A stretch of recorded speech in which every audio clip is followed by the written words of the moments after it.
Networks don't talk about it. Government can't tax it.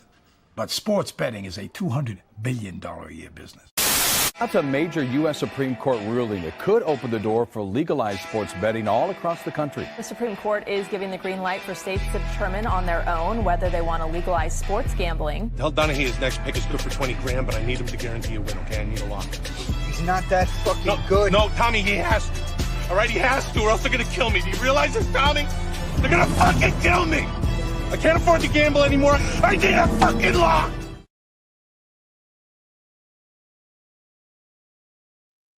Welcome in. I'm just getting everything. People trickle in since I do expect to have a few people live since it is not 6 a.m. How is everybody doing? I'm getting my 2 games on. I'm sweating out 4-0 from this morning's stream to start the day. St. John's. Whew. What a win for St. John's. The Kentucky game. How about 30 points in the last 2 and some odd minutes? Unbelievable to get the Kentucky team total to go over. Just got to get our other games. Right now, we're sweating out Campbell and Delaware, which I think that one is cooked. Also, I also think I'm about to get Flow Sports. I got Flow Sports or Flow Hoops. But then also sweating out Jacksonville State, who is currently down 3. So I wanted to get on here again because we still have a lot of basketball to get to yet this evening. And I actually have a game that's going to tip here in about 30 minutes. We're going to start this thing off with UCF and West Virginia. We're going to start this thing off in no better style with an under 145.5. We get clashing styles in this one. We get a team that's ranked 12th in pace, traveling to face a team ranked 327th. Now, a few reasons that I think West Virginia dictates the pace in this one. First, I don't think I mentioned it this morning, but it's senior night. How did I miss a stream knowing that it's senior? And it's not senior night, it's senior day here in Morgantown. They have a whopping 8 seniors that they're going to be honoring tonight. Second, it's not just the pace that they play at, it's the efficiency. They are 53rd overall in net defensive rating. Net total rating. They jumped to 16th on defense. They're 8th in opponent 3-point percentage, 22nd in steals, and they follow at a bottom 20 rate. They're just really, really solid. And third, this is what we've seen in Morgantown all season. It's a dead under spot. The under is 14-4 in their house this year. Opponents' points per game creep down near 65, from 65 just down to around 60. Might be a crazy Keyshawn Hall game. That's really the only way that I could see this thing flying over is if UCF gets a big push out of him. But I think emotions are going to be high for West Virginia. They're obviously not going to be dancing this season unless they make an absolutely unprecedented run in the tournament. So likely going to be one of the last dances here for West Virginia. I think they're going to try hard, keep that thing under 145.5. Next one, nothing better for you guys. I feed you the best. Back-to-back unders. Texas Southern at Prairie View A&M under 142.5. I'm not sure what it is every year, but as we creep closer to March, and this is kind of a yearly thing, Texas Southern, their stats start showing up in just about every single defensive metric. Sorry if you can hear the dog going crazy in the background. The Tigers, they were not an under team this season. They were actually 8-1 at one point when it comes to totals. They were allowing right around 75 points per game. However, that has changed completely. The under has hit now in 8 of their last 10. And honestly, depending what you got for the last game, it's definitely could be 8 in a row, depending what it closed for you at. So it was an interesting game last game. Actually, we watched it with me and my buddies. Big hook for those of you that had the under in that one. So in their past 5, they've held opponents to just 56 points per game. This is the Texas Southern team that we saw play in March, saw as a play-in team, and is a team that really slows shit down when they need to. Prairie View A&M, one of the worst rebounding teams in the country, and also not great at shooting. 254th overall, 267 at the line, 276 from distance. Don't want to be a downer. Again, back-to-back unders to start stream, but I like Prairie View and Texas Southern under 142.5.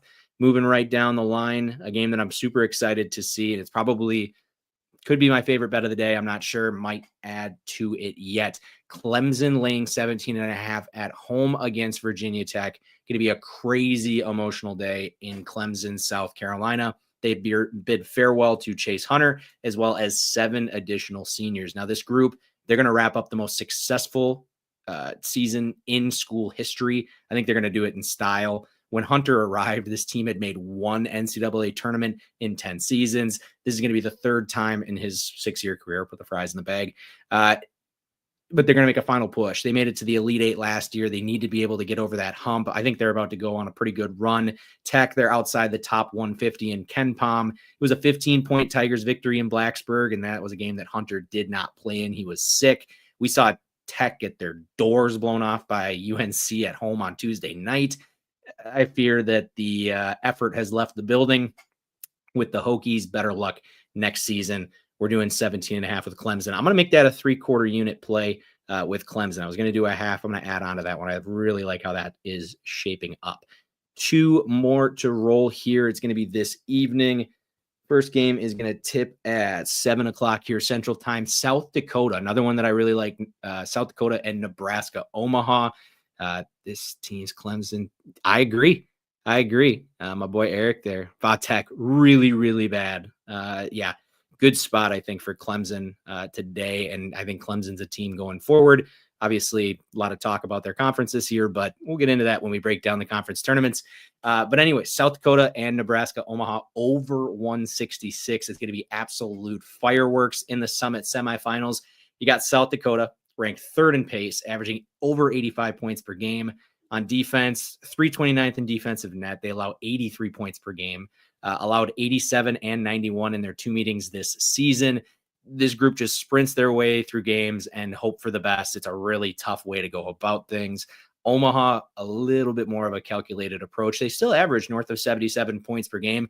They just get there a whole hell of a lot differently. They're a lot more efficient, in my opinion, than the average Bear. They are top 75 in net rating. Defensively, though, is kind of where they struggle. Their efficiency kind of goes to the wayside. They do allow 75 points per game. They're outside of the top 300 in net ranking defensively. I mentioned this, the previous matchups, 178-point finals twice. I see this thing soaring over. I think it's going to be a blast of a game for South Dakota and Nebraska, Omaha. And then our final game of the evening, I got St. Thomas. St. Thomas laying 7.5 against North Dakota, the non-fighting Sioux. The Tommies are on a fuck you tour right now. By that, I mean they can't play in the NCAA tournament. So, of course, fuck you to the NCAA. Yeah, this is going to be a big game for them. UST, they won the game 10 days ago by 15 points at home, won on the road in January by 8. Both games featured heavy offensive production from the Tommies, but again, that's kind of par for the course. They're 7th in field goal percentage, 8th in 3-point percentage, 20th in free throw percentage, and score over 83 points per game. The pace isn't something I'm super excited about, but this team, St. Thomas, very, very similar to what we just talked about in Nebraska, Omaha. They are super, super efficient. So I think St. Thomas is going to run away with that one. I think they're going to win the Summit, a conference that is always giving you points. So you could play the over in that game. That was one that I definitely looked at. It's up to 154.5 at the moment. Whew. It's 86-71 in the first game, 88-80 in the second game. You could probably talk me into that, but no, we're going to play St. Thomas. So to run through the card again for the evening, St. Thomas laying 7.5 against, Jacksonville State got opened up on by Kennesaw. Yikes. St. Thomas laying 7.5 against North Dakota. South Dakota at Nebraska. Omaha over 166. Clemson laying 7.5. That's our big one. 3/4 a unit against Virginia Tech. Texas Southern at Prairie View. We're going under 142.5. And then UCF and West Virginia tip in just over 20 minutes here. It is going to be under 145.5. So that's going to be it for tonight's action. I did want to kind of look ahead to tomorrow as we officially wrap up the regular season of college basketball. That is super exciting to say. As of tomorrow, we are 1 week from Selection Sunday. Very, very pumped. So yeah, some games tomorrow. We do get Michigan on the road against Michigan State. The Wolverines are catching 6.5. Total is going to be 146 to 147. Looks like it's kind of bumping back and forth. Etoff, my boy Eric, good luck to you too, brother. Appreciate you tuning in. I'll talk to you later. We'll be catching up all March long.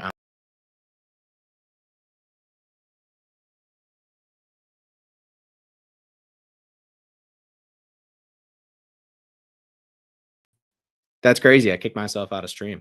I've never done that before. Anyways, so other games tomorrow I wanted to talk about. Obviously, there is going to be a plethora of semifinals and finals games when it comes to conference tournaments. So I'm kind of sifting through here. Minnesota, Rutgers, Iowa, Nebraska, a couple of unconsequential Big Ten games. Inconsequential. Jesus, been a long day. Lipscomb and Northern Alabama. That's going to be a good one. I think that might be on my card. That line has not released yet. Oregon and Washington, the Big Ten really kind of loading things up. All right, so maybe not the sexiest slate in the world tomorrow, but I guarantee we're going to be hitting that thing hard. That's what she said. Yeah, man, it's been pretty awesome. 4-0 to start the day today. Actually, officially 4-1 as Campbell and Delaware just went final. We ended up missing that by 6.5. Tough. And I think we are going to lose Jacksonville State. So we're looking at 4-2, but hey, 7-1 a couple nights ago, 5-1 last night, 4-1 to start the day. That's a lot of winning. So appreciate everybody tuning in for the stream here today. I'm going to be on tomorrow. Probably going to do closer to like a 9 a.m. Really no reason to get up at 6 on a Sunday. And your boy's probably going to have a drink or two this evening and watch some Summit Conference Tournament action, baby. I love this fucking time of year. Fucking love it. Love you guys too. Good luck with your bets today. Stay sharp, and we will talk to you in the morning.